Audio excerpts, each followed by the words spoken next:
ईश्वर की अनुभूति करना आत्मा का ही विषय है।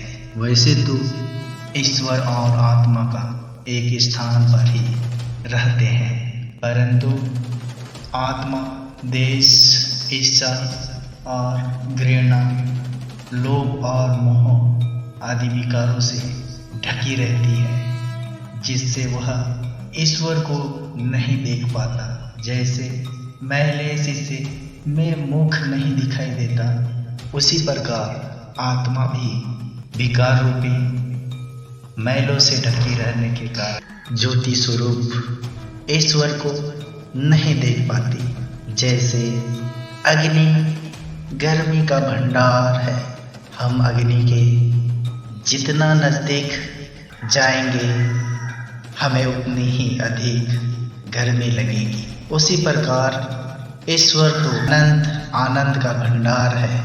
हम अपने अच्छे कर्मों तक तथा शुद्ध आचरण वार के द्वारा जितना ईश्वर के पास जाएंगे उतनी ही ज़्यादा आनंद की अनुभूति होती है या होती जाएगी, और साधना से समाधि अवस्था में पहुंचकर हम पूर्ण आनंदमय हो जाएंगे। यदि मनुष्य अच्छे कर्म करता हुआ आध्यात्मिक की तरफ जाएगा तो वह ईश्वर के समीप होता जाएगा। ईश्वर आनंद का सागर है, इसीलिए वह जितना ईश्वरीय कार्यों को करेगा उतना ही आनंद को प्राप्त करता जाएगा। अंत में यम नियमों का पालन करता हुआ योग साधना से समाधि अवस्था में पहुंच जाएगा। अहंकार से अहम भाव का उत्पन्न होता, यानी व्यक्ति को अपने अस्तित्व का तथा मैं हूँ, यह मेरा है का बोध होता है। इन सब ज्ञान इंद्रियों तथा 5 कर्म इंद्रियों हाथ, पांव, मुंह, मल मूत्र द्वार तथा पूरे शरीर का स्वामी आत्मा है, जो हृदय स्थान में सूक्ष्म रूप में विराजमान है। इसी के साथ परम पिता परमात्मा भी अति सूक्ष्म स्वरूप में उपस्थित है। मनुष्य इन विकारों को करके ईश्वर के न्याय, दया, परोपकार, निष्पक्षता आदि गुणों को अपने व्यवहार में प्रयोग करके और अपने मन को ज्ञान, तप वह समय द्वारा स्थित करके यम नियमों से समाधि अवस्था तक पहुंचकर ज्ञान स्वरूपी नेत्रों से ईश्वर के दर्शन कर सकता है। दर्शन का मतलब अनुभव अथवा साक्षात्कार है। एक साधारण व्यक्ति ईश्वर को इसीलिए नहीं जान पाता या विश्वास नहीं कर पाता, कारण है कि यह ईश्वर को भौतिक आंखों से देखना चाहता है, जबकि ईश्वर विषय आत्मा द्वारा परमात्मा की अनुभूति करने का है। ईश्वर निराकार है, उसका कोई रूप आकृति नहीं होता, इसलिए आंखों से देखने का कोई प्रश्न ही नहीं है। वह सर्वव्यापी है तथा सबके हृदय में विराजमान है। यही ईश्वर की प्राप्ति है।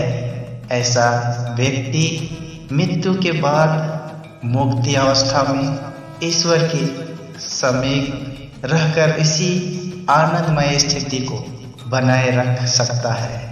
जो मनुष्य का अंतिम लक्ष्य है, जीव बीच में है, प्रकृति नीचे और ईश्वर ऊपर। यदि मनुष्य जीव नीचे प्रकृति की तरफ जाएगा तो वह भोग में फंसने के कारण यह है कि प्रकृति में रूप, शब्द, गंध, स्वाद वह स्पर्श कुछ व्यक्ति कह सकते हैं।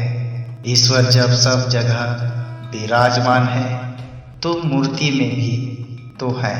जब हम मूर्ति की पूजा करते हैं तो वह भी ईश्वर की ही पूजा हुई, लेकिन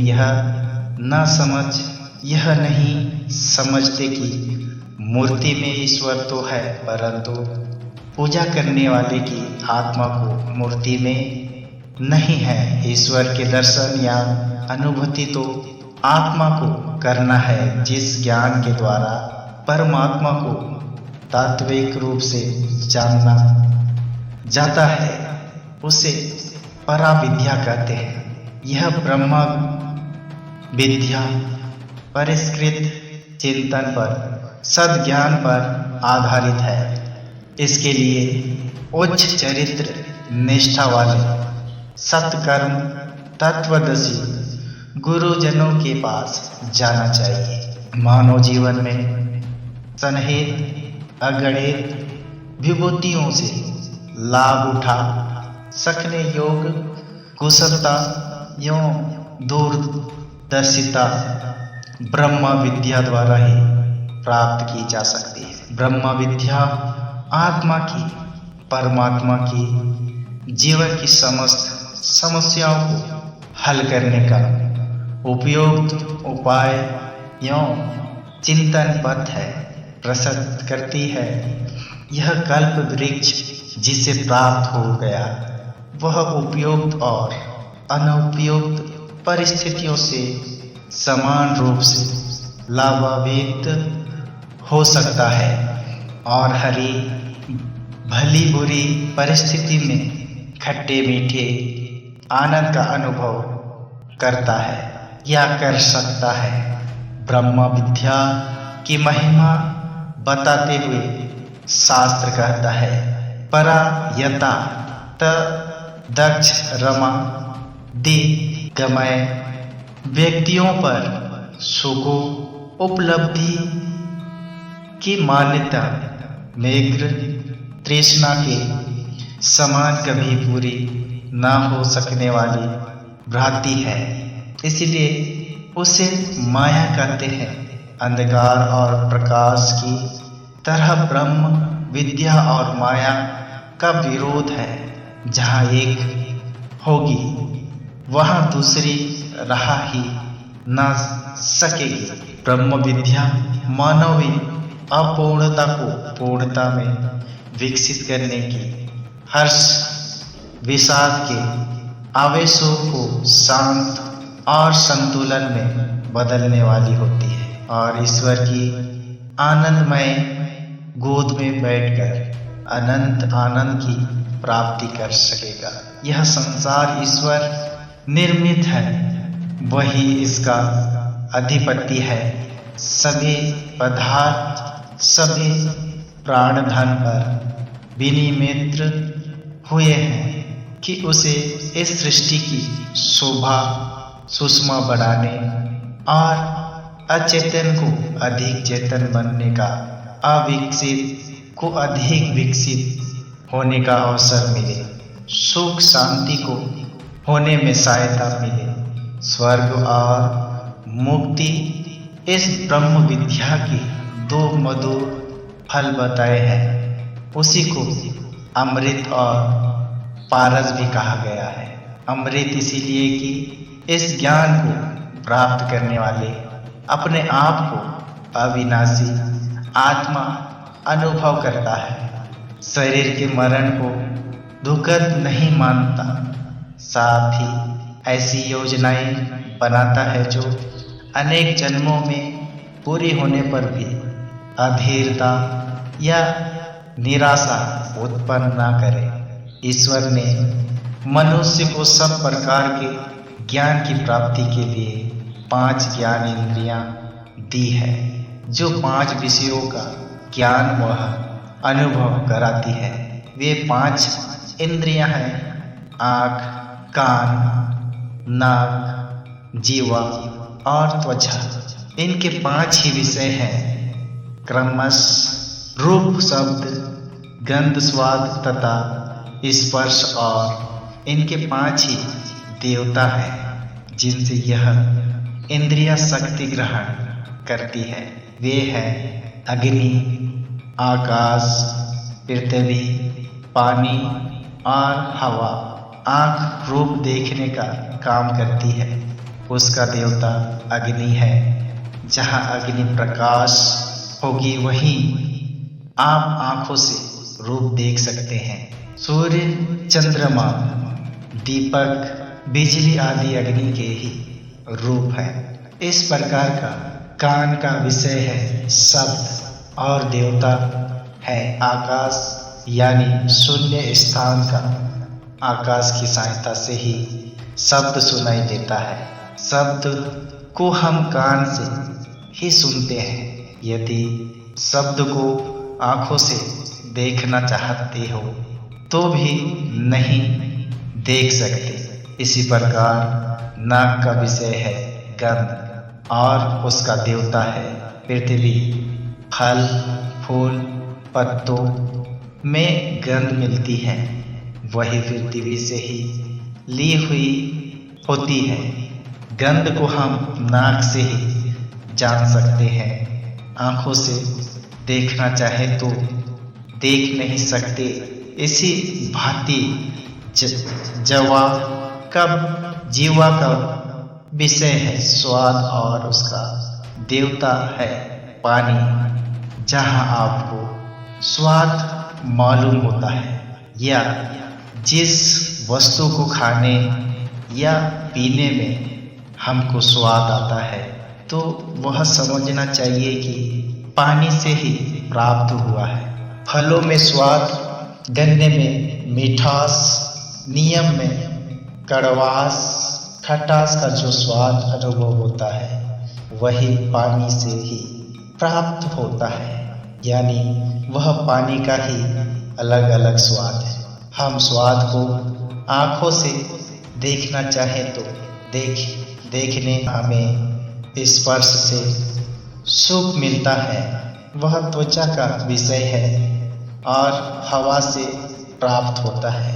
हमें सर्दी, गर्मी का अनुभव या किसी प्रकार का दुख सुख जो त्वचा के स्पर्श में से मिलता है वह त्वचा का विषय ही कहलाता है और हवा से प्राप्त होता है। इस सुख दुख को हम आंखों से देखना चाहते तो देख नहीं सकते, परंतु यह सुख दुख, सुगंध, दुर्गंध, स्वाद और शब्द आदि होते जरूर है। इस बात से कोई भी इनकार नहीं कर सकता। जबकि यह आंखों से नहीं दिखाई देते हैं तो ईश्वर के लिए ही देखने की शर्त क्यों लगाई जाती है? कुछ समय में नहीं आता। ईश्वर ने मनुष्य को यह 5 बाहर की न इंद्री दी है, उसी प्रकार अंतकरण की फिर 4 इंद्रियां दी है, जिनके नाम है मन, बुद्धि, चित्त और अहंकार। मन से व्यक्ति विचार मनन करता है, बड़ी बड़ी आशाएं बांधता है तथा भूख प्यास, भय व शोक का अनुभव करता है। बुद्धि से अच्छे बुरे का निर्णय करता है तथा मन का स्वभाव चंचल होने से उसके ऊपर नियंत्रण रखता है। ज्ञान का उपार्जन भी मनुष्य बुद्धि से ही करता है। चित्त पर देखी हुई वस्तु अंकित हो जाती है और फिर कभी उसको याद करने से वह चीज उभर कर बुद्धि में आ जाती है। चित्त का काम किसी भी देखी हुई या सोची हुई को वस्तु को सहग्रहण कर लेना या निश्चित पटल का अंकित कर लेना होता है।